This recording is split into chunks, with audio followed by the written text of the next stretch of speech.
dabarsi baba nasi beka mataki si murti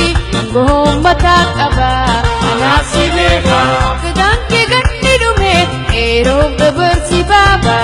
nasi beka namni Oromo marti warreen fixattan gadaa nasi beka yeroon teessa raawwatte dhaloota qubee muudaa nasi beka akkasii isinirraa akka qeeroof gadhiisaa bakka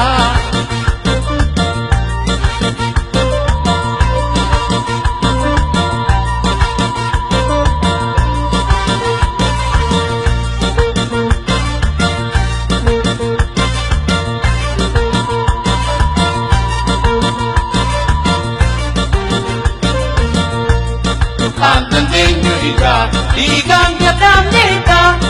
Andandeenyu ija dhiigaan gadhaamneeta fedhaloonni qubee karaarraa hiikuu qabata yeroo isaatu gahe dheeraa kennee gada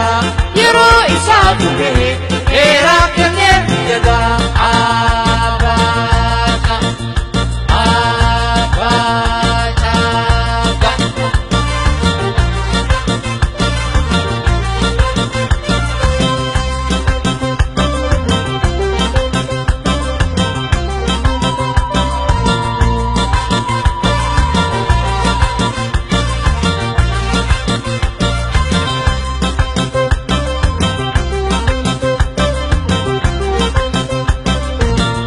Afur yookaan shanii dimokiraasiin addunyaa anaasi beeka saddeetiin jijjiirama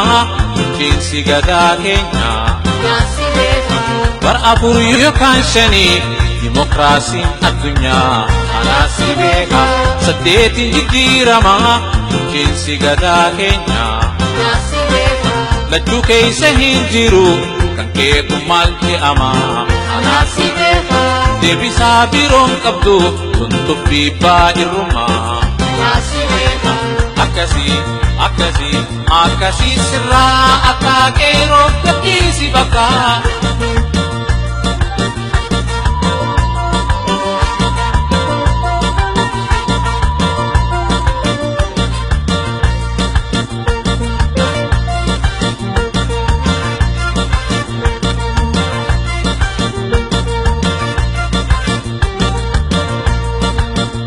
Andandeenyu ija dhiigaan gadhaamneeta Andandeenyu ija dhiigaan gadhaamneeta fedhaloonni qubee karaarraa hiikuu qabata yeroo isaatu gahe dheeraa kennee gada yeroo isaatu gahe dheeraa kennee gada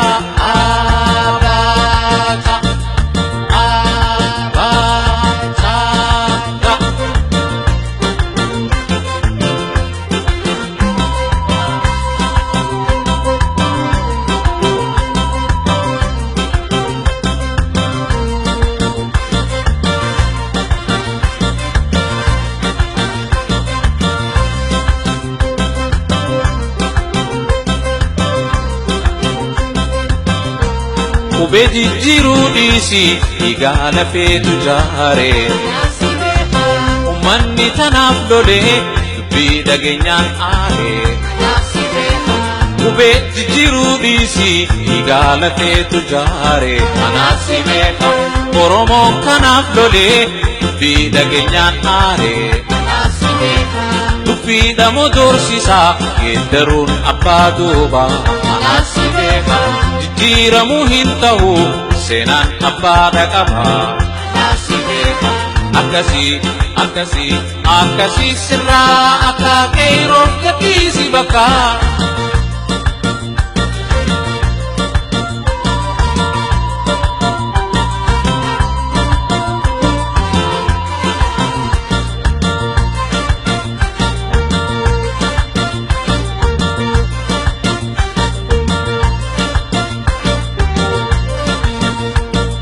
Andandeenyu ija dhiigaan gadhaamneeta Andandeenyu ija dhiigaan gadhaamneeta fedhaloonni qubee karaarraa hiikuu qabata yeroo isaatu gahe dheeraa kennee gadaa yeroo isaatu gahe heeraa kenneef gadaa abaata abaata.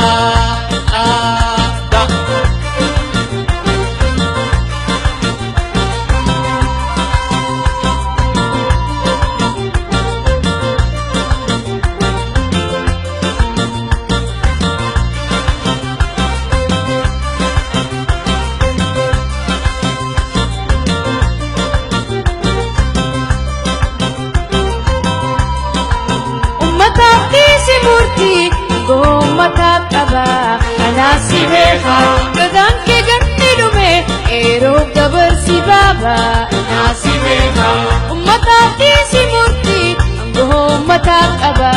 Anasi beha gadan ke ganni dume ero gabar si baba anasi beha namni Oromoo marti warreen fixattan gadaa anasi beha yeroon keessa raawwate dhaloota qubee muudaa anasi beha akkasii akkasii akkasii isinirraa akka qeeroo gabbisaa bakka